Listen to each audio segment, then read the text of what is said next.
Bismillahirrahmanirrahim. Assalamualaikum warahmatullahi wabarakatuh. Alhamdulillahi rabbil alamin. Wabihi nasta'in. Wa ala umurid dunya waddin. Wassalatu wassalam ala sayyidina Muhammadin wa ala alihi wa sahbihi ajmain, amma ba'd. Adik-adik sekalian, kita sekarang melanjutkan pelajaran Fiqh Syafi'i lil Mubtadi'in. Sekarang insyaallah kita akan membahas tentang babun najasah, atau bab yang menerangkan tentang najis, macam-macam najis.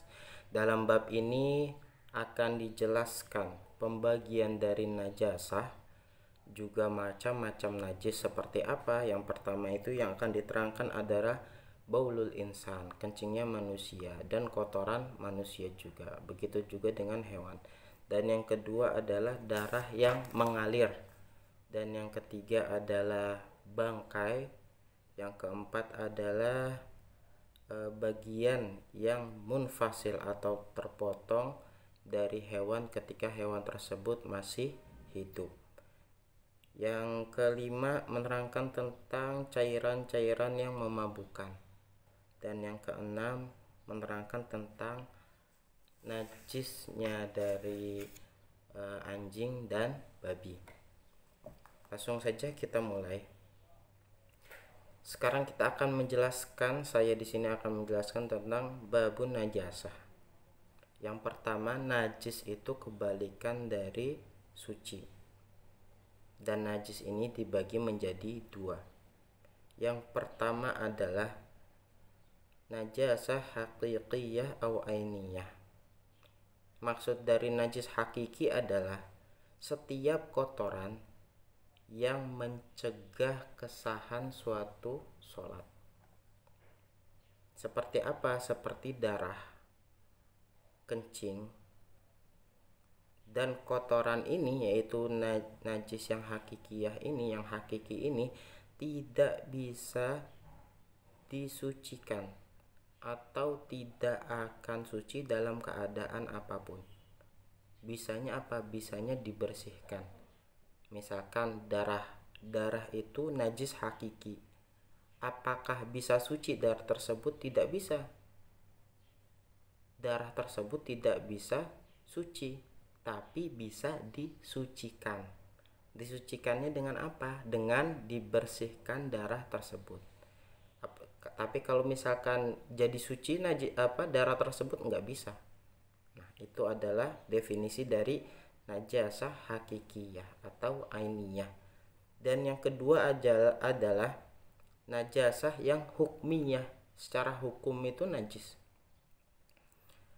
Apa maksud dari najasah hukmiyah? Maksudnya adalah sesuatu yang tidak nampak, yang mana melekat pada badan seseorang dan mencegah kesahan sholat orang tersebut. Maksud dari najasah hukmiyah ini apa? Maksudnya adalah sesuatu yang membatalkan wudhu, terus sesuatu yang mewajibkan mandi. Dan najis tersebut bisa disucikan dengan apa? Bisa disucikan dengan berwudu atau dengan mandi besar kalau hadas besar. Nah, sekarang kita akan menjelaskan tentang macam-macam a'yan atau ain, bentuknya. Yang pertama yaitu ada 3 bentuk. Yang pertama adalah jamat. Jamat itu adalah sesuatu yang padat. Dan yang kedua adalah hewan. Yang ketiga adalah cairan-cairan. Sekarang jamat yang dimaksud di sini itu semuanya itu thahir.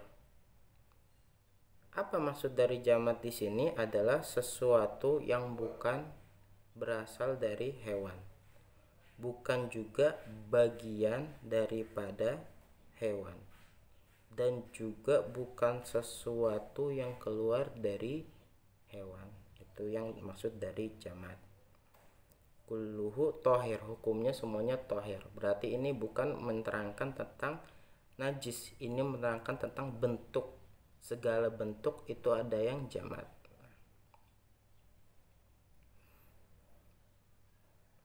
Sekarang amal hayawan wasawail fa ba'duha najisun wa aksaruha tahir. Adapun yang hewan dan yang sesuatu cairan itu sebagian najis dan sebagiannya lagi suci, atau kebanyakan dari hewan dan sawail tersebut kebanyakan hukumnya suci. Nah, sekarang kita akan menjelaskan tentang macam-macam najis, anwa dari najasah. Yang pertama adalah baulul insan wa ghaituhu. Yang pertama itu apa? Kotoran manusia, yaitu kencing manusia dan kotoran manusia. Begitu juga dengan kencing hewan dan kotoran hewan tersebut. Bagaimana hukumnya? Nah, di sini dijelaskan. Baulul adami najisun. Kencing dari anak Adam, yaitu manusia, itu hukumnya najis. Kencing manusia itu hukumnya najis. Nah, ini hukum najis ini diambil dari mana hukumnya? Ini diambil dari hadis. Jadi ceritanya begini.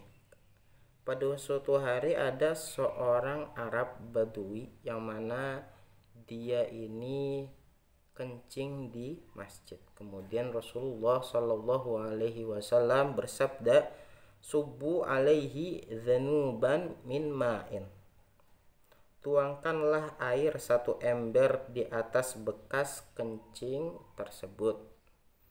Aidalwan litathhiri mahalin najasah. Untuk apa? Untuk membersihkan tempat yang terkena najis dari kencing Arabi tersebut. Nah, sekarang itu adalah dalil tentang baul. Nah, sekarang mana dalil tentang ghaid? Ini dijelaskan wal ghaid asadun najasah minal baul. Sedangkan kotoran, yaitu kotoran manusia, itu lebih berat kenajisannya daripada baul.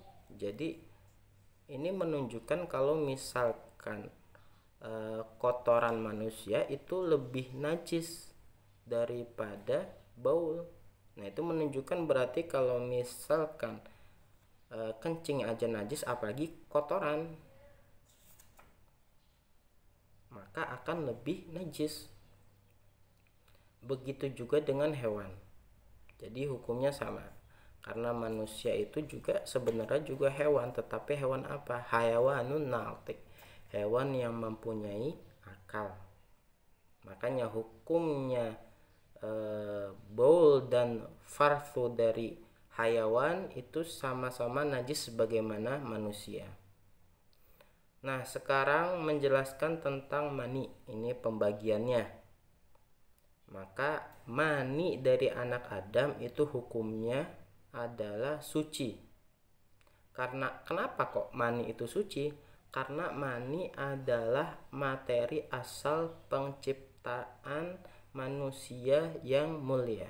Jadi anak itu ada karena apa? Karena adanya mani. Maka mani ini adalah aslul khalqah, atau materi asal penciptaan, suatu penciptaan. Illa idza ikhtalata bil baul. Hukumnya pertama mani itu apa? Mani itu suci. Nah, mani itu bisa menjadi najis ketika apa? Ketika mani tersebut bercampur dengan baul atau kencing, atau mani tersebut bercampur dengan lendir kemaluan, faraj. Adapun fi ghairil anabi, mani yang selain dari manusia itu hukumnya najis. Mani manusia hukumnya suci, tetapi mani selain manusia itu hukumnya najis. Dari apa? Dari kalab dan khinzir. Itu apalagi. Tetapi wa amma ghairihi, adapun selain dari kalab wal khinzir, menurut para ulama itu hukumnya suci fil asoh, menurut qaul yang asoh, pendapat dari mayoritas ulama. Tapi menurut pokoknya selain dari kalab wal khinzir, hukum mani tersebut itu adalah tahir. Ini menurut mayoritas ulama. kemudian diilhakkan, disamakan dengan baul ada apa? Alqai atau muntahan. Apa definisi muntahan? Alqai tersebut adalah sesuatu yang keluar dari lambung manusia. Keluar dari mana? Dari lambung ke mulut, walaupun tidak berubah. Begitu juga yang najis adalah air yang keluar dari mulutnya orang yang sedang tidur, atau bisa dikatakan air liur, iler. Apabila iler tersebut mutaghayyir, maka najis. Fa illam yakun mutaghayyir, dan apabila tidak mutaghayyir, fahuwa tahir, maka hukumnya suci. Kemudian disamakan juga dengan baul apa? Yaitu al-madhi. Definisi madhi itu apa? Definisinya adalah cairan bening yang keluar ketika seorang manusia itu sedang syahwat atau sedang bergairah. Dan madhi di sini keluarnya itu bila tadafuk atau enggak mancur, berbeda dengan mani. Kalau mani keluarnya itu bitadafuk, langsung mancur, sedangkan madhi di sini ghairu tadafuk, enggak mancur. Wa huwa najisun, dan hukumnya madhi di sini itu najis hukumnya. Karena apa? Karena perintah dari Nabi Shallallahu Alaihi Wasallam kepada sahabat Ali karramallahu wajhah untuk membasuh zakarnya dan menyuruhnya untuk berwudu. Begitu juga dengan waldi. Maksudnya apa? Waldi itu berarti najis hukumnya. Apa definisi dari waldi? Yaitu cairan putih dan keruh yang keluar. Cairan ini keluar setelah baul. Apabila kita kencing dan kencing kita tidak tuntas, setelah itu keluar lagi bekas-bekas dari air kencing tersebut. Nah, bekas ini hukumnya apa? Hukumnya najis. Jadi hati-hati adik, kalau misalkan adik-adik sedang kencing membuang kotoran kecil, maka harus dituntaskan.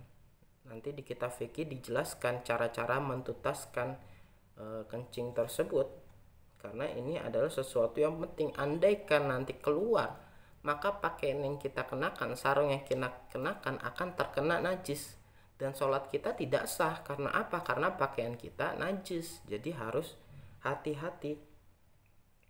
Atau cairan madhi ini juga wadi, atau wadi ini, cairan wadi ini juga keluar ketika membawa sesuatu yang berat. Jadi apa? Ketika kecapean maka keluar madhi ini. Nah, pakaian yang terkena madhi maka hukumnya najis. Karena apa? Karena disamakan dengan hukum baul. Jadi harus yang ada ingat ini, ada beberapa cairan yang keluar dari diri manusia, dari zakar manusia. Yang pertama itu apa? Yang pertama adalah air kencing, dan yang kedua adalah air mani, dan yang ketiga adalah air madhi, dan yang keempat adalah air wadhi. Kalau misalkan air kencing itu hukumnya najis karena kotoran manusia. Kalau mani itu hukumnya suci. Karena apa? Karena mani itu adalah aslul khilqah, suci selagi tidak bercampur dengan air kencing atau rutubatul farji. Adapun madhi yaitu cairan yang keluar karena syahwat tetapi bukan mani, ini juga hukumnya najis. Dan yang terakhir wadi, yaitu cairan bekas air kencing atau sisa air kencing yang keluar, atau yang keluar sebab sangatnya lelah, karena sangat lelah keluar cairan wadhi, ini juga najis. Jadi semuanya itu najis. Semua cairan yang keluar dari diri manusia atau zakar manusia itu najis, kecuali apa? Kecuali mani. Kalau mani itu suci. Nah, sekarang kita menjelaskan tentang adam as-sa'il atau darah yang mengalir.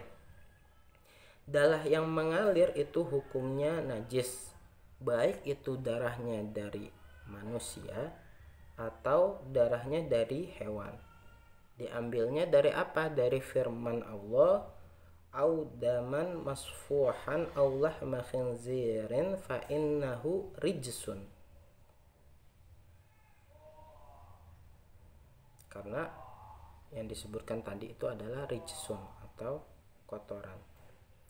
Karena apa? Karena darah dan kencing itu membawa banyak bakteri atau mengandung banyak sekali bakteri. Sedangkan hukumnya darah yang kolil, yang sedikit, yang ghairul masfuh, itu tetap najis. Walakin yu'fa anhu, tetapi dimaafkan. Sekarang perlu dipahami, darah yang sedikit, oh nggak apa-apa darah sedikit itu nggak najis. Ini salah. Darah itu baik banyak ataupun sedikit itu najis hukumnya. Darah baik banyak ataupun sedikit itu najis. Tetapi kalau darahnya itu sedikit, hukumnya itu yu'fa anhu. Hukumnya apa? Dimaafkan. Kalau dimaafkan jadi apa? Jadi nggak apa-apa. Tapi darah yang sedikit tersebut apabila jatuh di sini itu tetap najis. Cuman dimaafkan. Karena itu adalah darah. Darah secara global semuanya itu najis.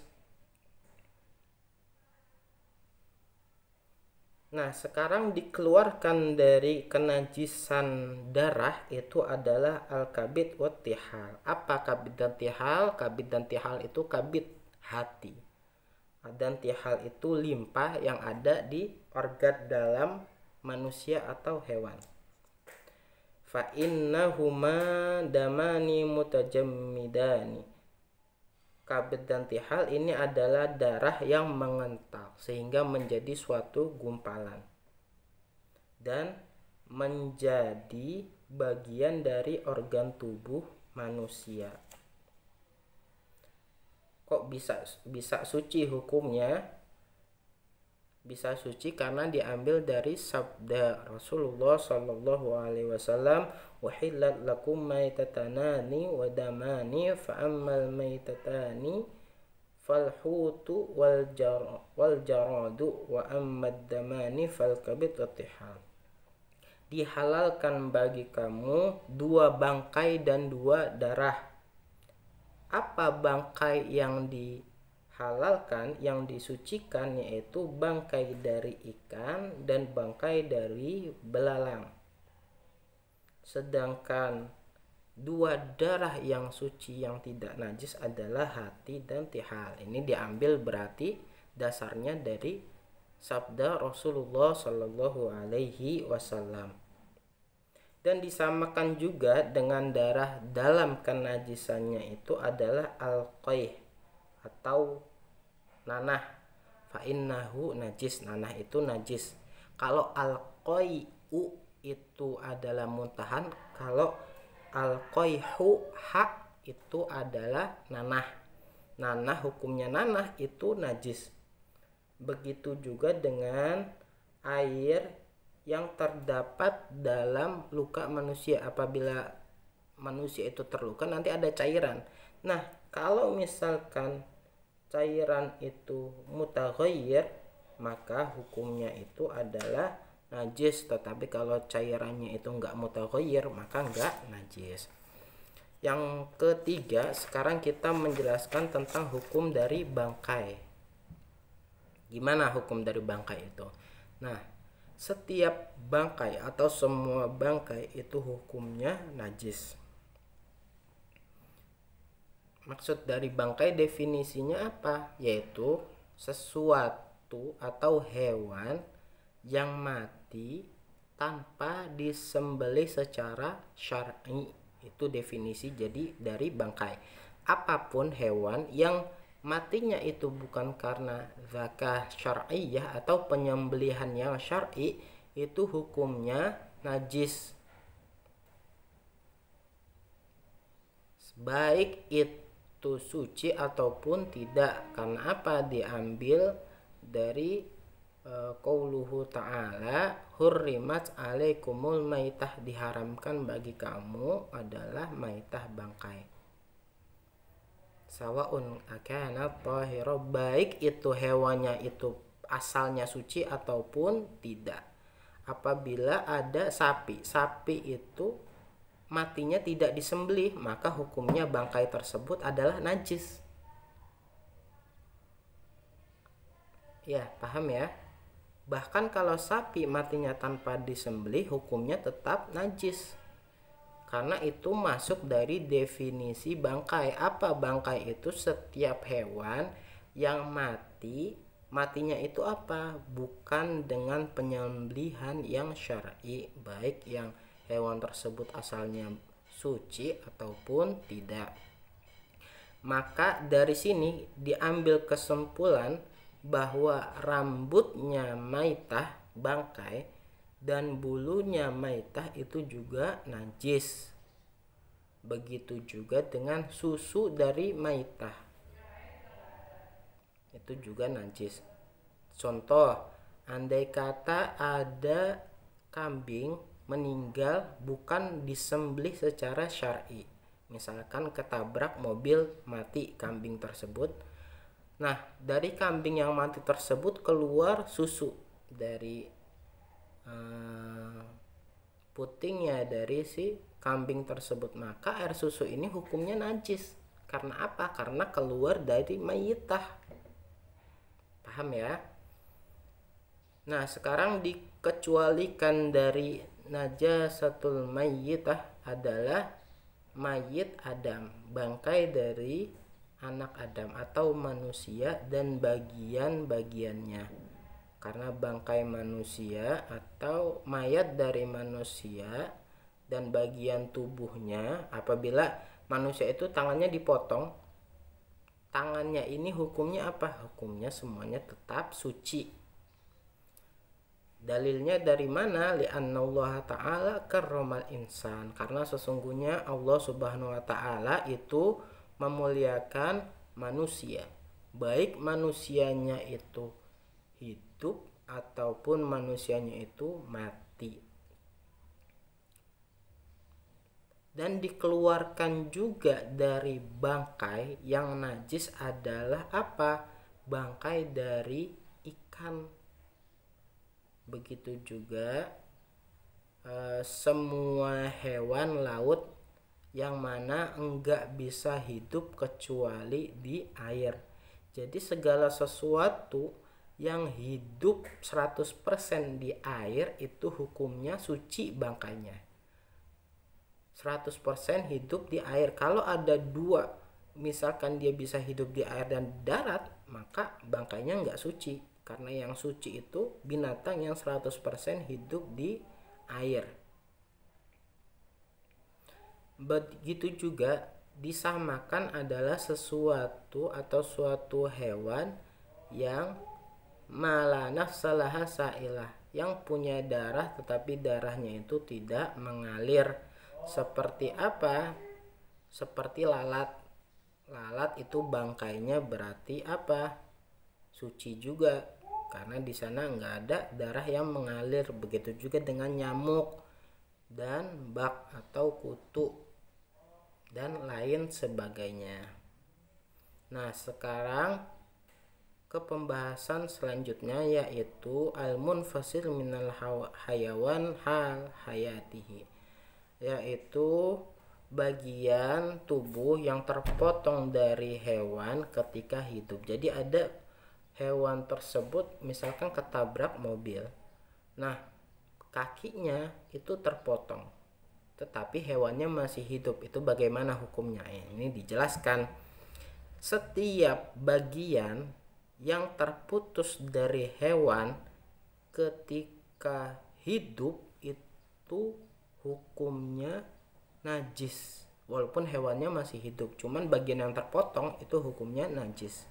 Karena apa? Karena bagian tersebut seperti mayitah atau seperti apa? Seperti bangkai, dan dikecualikan dari bagian tersebut adalah labanul hayawan al-ma'kul al-laham, yaitu susunya hewan yang dimakan dagingnya. Jadi kan susu itu keluar ketika hewan tersebut hidup. Nah, susunya itu tohir hukumnya, suci. Susu yang mana? Susu hewan yang bisa dimakan. Berarti susunya hewan yang tidak bisa dimakan, ghairul ma'kulul lahmi, berarti hukumnya apa? Hukumnya najis. Karena yang suci adalah susunya dari hewan yang ma'kul lahmi, yang hewannya bisa dimakan. Nah, hukum ini berbeda dengan yang tadi, yaitu air susu yang keluar ketika hewannya itu mati. Sudah mati, air susunya keluar, itu hukumnya najis. Tetapi kalau air susu itu keluar ketika hewan tersebut masih hidup, hewan apa yang ma'kulul lahmi, maka hukumnya suci karena masih hidup keluarnya. Karena apa? Karena labanuhu kalahmihi, karena susunya hewan yang dimakan dagingnya itu seperti hukumnya dagingnya, berarti suci hukumnya. Wa yustasna aidon, dan dikecualikan juga adalah rambut dari hewan atau bulu dari hewan atau bulu unggas hewan itu juga, dan bulu wol atau bulu dari kambing. Idza kana makulul lahmi, apabila apa? Dagingnya itu dimakan. Jadi bulu-bulu hewan unggas atau bulu dari wol yang kambing, domba yang diambil bulunya itu hukumnya suci. Karena apa? Karena makul lahmi. Karena apa? Karena dagingnya itu dimakan. Jadi ini semua masuk pada pembahasan al-munfasil, sesuatu yang terpisah minal hayawan, dari hewan ketika hidup. Diambil dari mana? Liqaulihi ta'ala aswafiha wa aubariha wa asy'ariha asasan wa mata'an ilahin. Sedangkan susu dari hewan yang tidak dimakan dagingnya itu hukumnya najis. Seperti apa? Macan. Air susu macan betina itu hukumnya najis. Najisnya karena apa? Karena dagingnya tidak dimakan. Ghairul mahkul lahmi. Yang kelima itu menjelaskan tentang cairan yang memabukkan. Cairan yang memabukkan itu hukumnya najis apapun bentuknya, karena diambil dari firman Allah, innamal khamru wal maisiru wal ansabu wal azlamu rijsun min amalis syaitan, dan diambil juga dari sabda Rasulullah sallallahu alaihi wasallam, kullu muskir khamrun, setiap yang memabukkan itu dinamakan khamr, wa kullu khamrin haramun, dan segala sesuatu khamr, segala macam khamr itu hukumnya haram.